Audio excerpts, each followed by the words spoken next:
Crypto currency कि आज जो है, यदि आपको करप्शन करना है, किसी को यदि पैसा देना है घूस का, तो वो क्रिप्टो में जा रहा है। तो क्रिप्टो ऐसी है ना, अच्छी तो नहीं है। This bill is going to be a disaster. आज आप ये रेगुलेशन लगा करके हर एक इसके अंदर जो भी ट्रांजैक्शन हो रहा है उसका आप गला घोटने का काम कर रहे हैं। मैं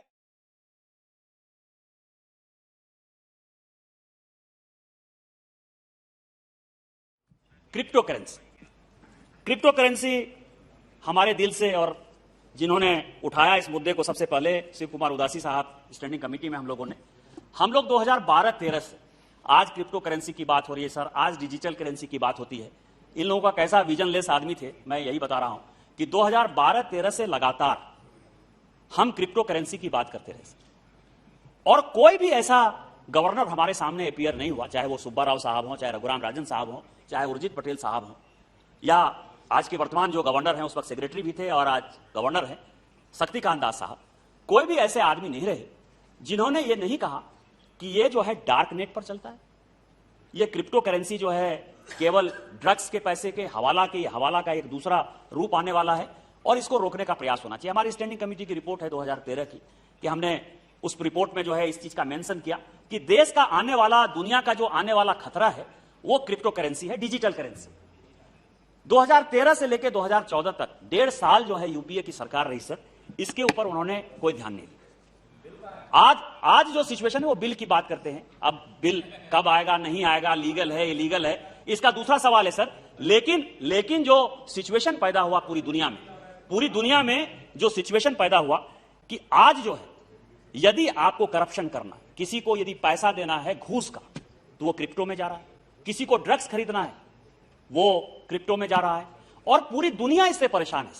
और पूरी दुनिया इसीलिए परेशान है कि जो करेंसी है हमारी, उस करेंसी में हमको पता है कि कितना करेंसी छपा, इस देश में कितनी करेंसी है, उस करेंसी का कितना उपयोग होगा, कितना उसका इंपोर्ट बिल है, कितना उसका एक्सपोर्ट बिल है, और इसको सेंट्रल बैंक पूरी दुनिया में रेगुलेट करती है।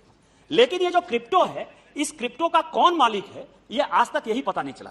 अलग अलग एक्सचेंज बन गए हैं, अलग अलग चीजें बन गई हैं, और भारत सरकार और पूरी की पूरी जो चाहे आरबीआई हो, चाहे इनकम टैक्स हो, सभी इसके लिए चिंतित है कि ये इस तरह के पैसे जो है कैसे आ गए। तो क्रिप्टो करेंसी के लिए सबसे पहला भारत सरकार को यह था कि आज के लोगों को, आज के जो बच्चे हैं सर, हमारे पॉकेट में यदि कैश 10-20 हजार नहीं हो तो मैं तो अपने गाड़ी में नहीं बैठता सर, मैं तो पैदल टहलने भी नहीं जाता। लेकिन मेरे बेटे के पास यदि 5,000 भी रुपया होगा, आज का जो जमाना बदला है, उसको लगता है कि एक बोझ हो गया। लोग जो है कार्ड की तरफ बढ़ रहे हैं, लोग जो है डिजिटल करेंसी की तरफ बढ़ रहे हैं। तो भारत सरकार ने इस बजट में जो सबसे बढ़िया काम किया कि वो आरबीआई को जो है डिजिटल करेंसी की तरफ आगे बढ़ाया। क्रिप्टो का जहां तक सवाल है सर, कि क्रिप्टो में जो लूप होल्स था, वो 30% जो उन्होंने टैक्स लगाने की बात की है, उसमें चाहे घाटा हो चाहे नफा हो, या 1% टीडीएस लगाने की जो बात की है, एक बहुत बड़ा कदम है कि जिन लोगों ने इन्वेस्ट कर लिया। और आज के ही अखबार में यदि आप स्पीकर महोदय देखेंगे, सभापति महोदय देखेंगे, तो आज ही के अखबार में फ्रंट पेज पर इकोनॉमिक टाइम्स ने लिखा है कि पूरी की पूरी जो क्रिप्टो इंडस्ट्री है वो हिली हुई है भारत सरकार से, कि जिस तरह से इसके तरफ इस दिशा में जा रही है, वो एक तरह से समझिए कि क्रिप्टो को आज नहीं कल बैन होना ही होना है। और भविष्य की करेंसी जो है, जो दुनिया की करेंसी यदि डिजिटल करेंसी होगी, तो भारत सरकार अपने विजन के साथ उसी तरफ से बढ़ रही है। इसीलिए डिजिटल करेंसी के बारे में भी मुझे लगता है कि अपने को बहुत ज्यादा चिंता करने की आवश्यकता नहीं है और वो रास्ता ठीक ही होने वाला है। Then they came to cryptocurrency. Now cryptocurrency also, now this is, I have to ask this government this question. I would, my friend Gaurav Gogoi, I have a slightly stronger opinion than his. Now Nishikant ji also spoke very well about crypto and I agree with him. आपकी सरकार जो crypto के बारे में, जो आपके RBI governor पहले के बीच पे, everybody's view Meghwal ji is कि क्रिप्टो इस देश के लिए अच्छा नहीं है। अगर अच्छा नहीं है तो आप बैन क्यों नहीं कर रहे?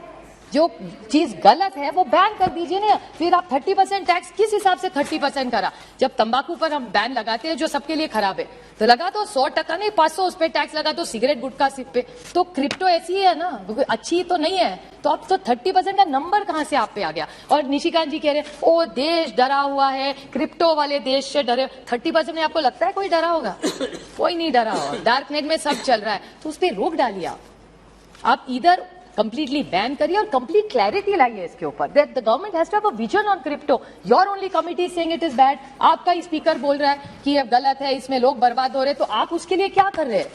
और जिसका बिल ही नहीं है उसके ऊपर 30 पे तो लीगल, तो आप लीगलाइज कर रहे हैं क्रिप्टो और उस पर 30 कर रहे हैं। मेरी आपसे हाथ जोड़ के विनती है कि क्रिप्टो के बारे में you have to take a strong action. If you say you are a strong government with a strong leadership under the prime minister, he must take this initiative and stop this dark net and all this where common man of India is getting it. कुछ hard lines लेने चाहिए, अच्छे बुरे बाद में देख लेंगे, लेकिन अभी इस देश की हर व्यक्ति जो क्रिप्टो के बारे में जानती नहीं है, तो कंप्लीट बैन लाइए आप इसके ऊपर. Have some strategy and come clear today in the reply, because we have to save our people who are going through such difficult times. और इसका और एक मजा बताऊं सर आपका, ये जो क्रिप्टो में very interesting this government is, cart before the horse it is. There is no data in this government. और उनके I can table it after, I don't want to take the time of the house, but हर सवाल जो जब इस सरकार को पूछा है वो बोलते हैं no data, not that they like data.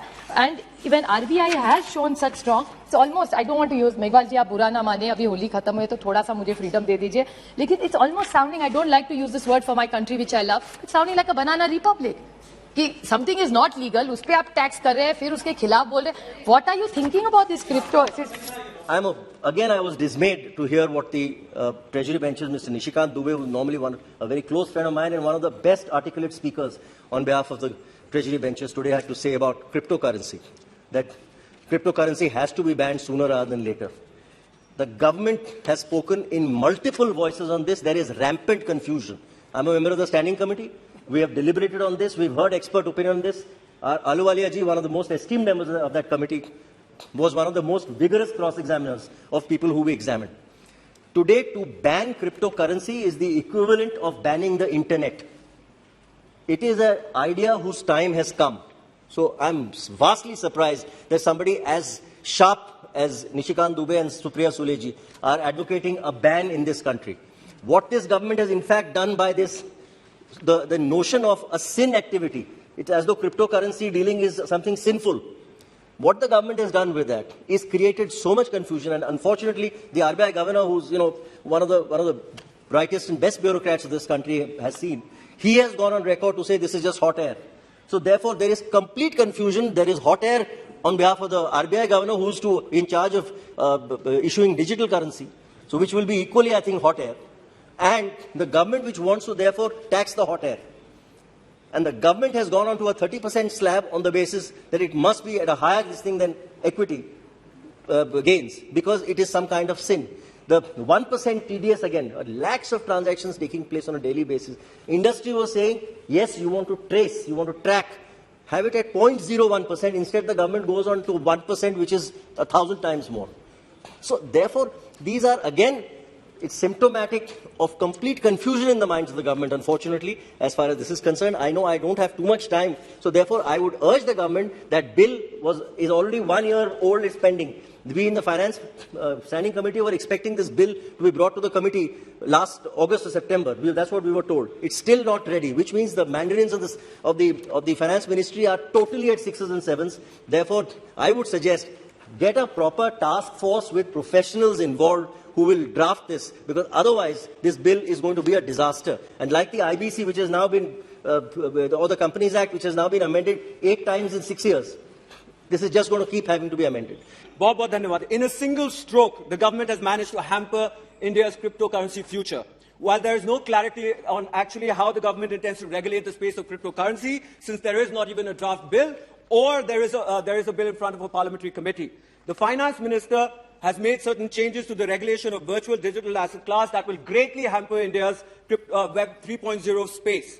The Web 3.0 space is not just cryptocurrencies, whether it's movies, music, gaming, ticketing, commerce. It intends to revolutionize the world with smart contracts and the metaverse. The interchanging of assets across different blockchains is critical to the business of 3.0, Web 3.0. What does a 1% TDS? What does a 1% TDS do to the blockchain, to the business of the blockchain? It is critical to understand that what the finance minister has done by introducing this 1% TDS on the blockchain industry, it is going to hamper the way this business is done, sir. I I will like to point out here that Amitabh Bachchan has launched his NFT. अभी जो एक movie 83 जो cricket के ऊपर आई थी, जिसमें सभी हमारे ग्रेट क्रिकेटर्स को दिखाया गया था, उसमें भी एक NFT लॉन्च हुई. अब एक उदाहरण के रूप में अगर आप लेंगे, अगर आप अपना NFT, अगर आप अपना रुपए को एक इथीरियम खरीदते हैं जो कि एक क्रिप्टो करेंसी है, और उसको जो है आप मेटा मास्क में जो क्रिप्टो वॉलेट है उसके अंदर डालते हैं, और उससे फिर आप जाकर के एक बॉलीवुड मूवी का NFT खरीदते हैं, जिससे आपको जो है उस एक्टर का साइन किया हुआ एक पोस्टर मिलता है, तो इन 3 ट्रांजैक्शन हर एक स्टेज पे आपको 1% TDS लगेगा. मैं आपके माध्यम से माननीय फाइनेंस मिनिस्टर को यह जरूर बताना चाहता हूं कि एक काम के लिए आपको 3 जगह पे जब आप TDS लगाएंगे तो ये सीधे सीधे रेड टेपिज्म को हमारे सामने उजागर करता है, और इस पूरे नए एसेट क्लास को, जो कि एक बहुत युवा एसेट क्लास है, उसको पूरी तरह से खत्म करने का काम करता है. मैं माननीय फाइनेंस मिनिस्टर जी से निवेदन करूंगा, मेरा लास्ट पॉइंट आ रहा है सर, मैं फाइनेंस मिनिस्टर जी से निवेदन करना चाहूंगा कि ये जो पॉलिसी आई है 1% TDS की, आप लिख के रख लीजिए, आने वाले समय में आप खुद इसको बदलने का काम करेंगे, और जो 3 जगह आप ले रहे हैं उसको आप खत्म करेंगे. आप इन्वेस्टर्स के बारे में सोचिए, जो ये स्पेस है सर, मैं खत्म कर रहा हूं, आप चाहे वेब 1.0 को लीजिए, गूगल जैसा बड़ा कंपनी सिलिकॉन वैली से आया, वेब 2.0 में फेसबुक जैसी बड़ी कंपनी जो है वो सिलिकॉन वैली में आई, वेब 3.0 में हमारे देश में जहां इतने यूनिकॉर्न्स पैदा हो रहे हैं, आज आप ये रेगुलेशन लगा करके हर एक इसके अंदर जो भी ट्रांजैक्शन हो रहा है उसका आप गला घोटने का काम कर रहे हैं. मैं सर खत्म कर कंक्लूजन में सर बस मेरे को 1 मिनट दे दीजिए, मैं कंक्लूड कर रहा हूं. उसका आप सर एक मिनट सर निवेदन है सर प्लीज निवेदन है सर, देश के जो युवा क्लास है 18 से 20-25 साल के लोग इसमें ज्यादा इन्वेस्टेड है, आप उनकी सोच को इस तरह से मत स्टाइफल करिए, इस तरह से खत्म मत करिए, और इस एसेट क्लास पे 1% TDS को आप खत्म करिए, क्योंकि ये आने वाले समय में इस बहुत ही बढ़िया एसेट क्लास को हमारे देश के अंदर मटिया पलीत कर देगा, और उसको रोकने से आप लोगों से निवेदन है कि आप लोग जो है इसके ऊपर कोई टैक्स, एक TDS न लगाइए. फिल्म बनाने जा रहे हो क्या जी माननीय मंत्री जी? So on virtual digital currency, a lot of members have spoken. One aspect which was raised was government is giving a mixed signal. There doesn't seem to be a clarity, and this was raised by quite a lot of members. Supriya Sule ji raised it, हमारे Ritesh Pandey ji raised it, Pinaki ji raised it. So I just want to say, there is no confusing signals. We are very clear that there are consultations going on as to whether we want to regulate it, as to whether we want to regulate it to some extent or really very much or totally ban it, are all after the consultation, which will be concluded, and once it's concluded, the matter will come out. But till then, we are taxing it also because there's a lot of reported activity happening there. A lot of transactions are happening, and from the way the concerns being expressed by several members, there is definitely a commonplace knowledge that a lot of exchanges are happening, people are putting money, people are taking money, people are creating assets, and the assets are being sold and bought. So obviously government made its position clear, saying we shall tax the money being generated out of it, and that is why we have come out with the proposal to tax at 30%. And also the TDS has been brought in. Like always, TDS is more for tracking. It's not an additional tax, it's not a new tax, it is a tax which is going to help people to track it, but at the same time, for the payer, for the person who's paid the 1% TDS, he can always reconcile it with the total tax that he has to pay to the government. Minus it if he's paid more, or add it if he has to pay additionally. So there is no new tax. जो सदस्य इसके पक्ष में हाँ कहें, जो सदस्य विरोध में ना कहें, मेरे विचार में निर्णय हाँ वालों के पक्ष में विधेयक पर विचार करने हेतु प्रस्ताव को स्वीकृत किया गया.